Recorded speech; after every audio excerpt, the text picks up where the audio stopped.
We're into 6.2 now, and all you have to do is apply this formula, right? Wrong. You know why? Because this formula is confusing as hell. So I'm going to try to clarify what to do.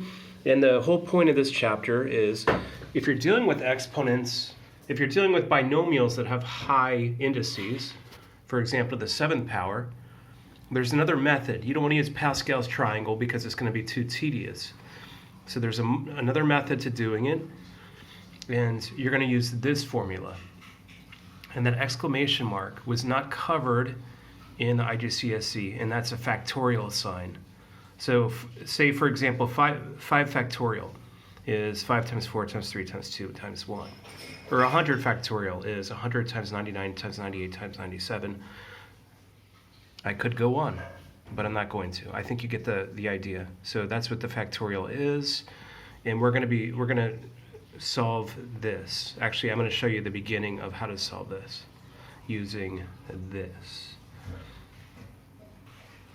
Okay, so n is the exponent or the index, and r is the position it's in. So if we want to talk, let's talk about n first. If we want to solve this problem, when I say solve, I mean simplify, or what I mean is expand it, then the 7 is the n. And for the first one, the first position, we're going to take the first, just like Pascal's triangle, not just like it, but similarly to it. If we do this, we would put this in to this equation. And we would multiply that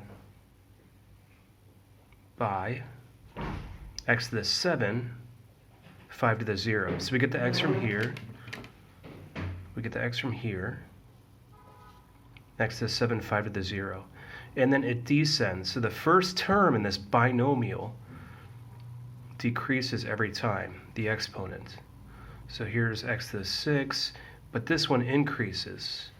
5 to the 1, x to the 5, 5 to the 2, and we do that all throughout until we get to 7 terms. So for this one, I just put a dot, dot, dot. I'm going to give you a shorter one, just in the interest of time. Okay, we're going to look at this one, x plus 1 cubed. Again, the whole purpose of this is to expand binomials that have high indices or high exponents, but I want to do this just to show you how to do it. We're looking at this example, and what we're doing, our n is going to be 3. So I'm going to come back to this. N is the exponent or index, and r is the position. We're coming back to this. So there's always going to be a 3 in the where n goes with the formula.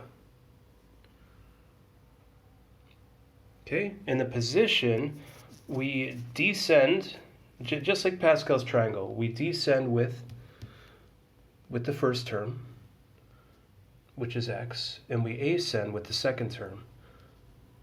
Oh my God. All right, sorry, my phone's freaking out. I hope.